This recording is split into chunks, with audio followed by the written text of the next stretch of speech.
You ask Tiger to solve. This deals with linear equations with one unknown. The final result is n equals 132/95. Let's solve it step by step.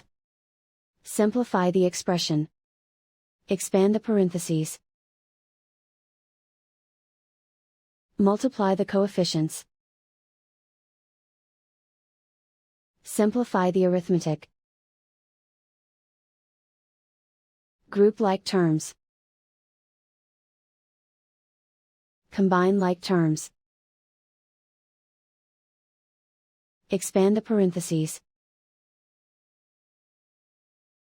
Simplify the arithmetic.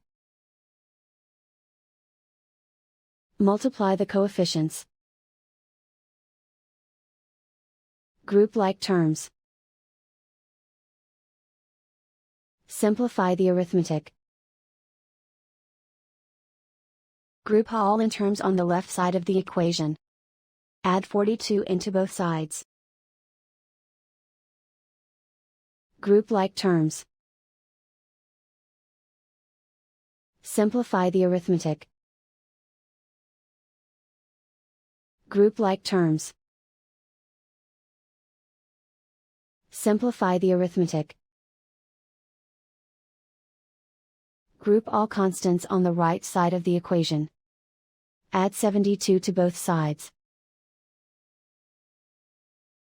Simplify the arithmetic.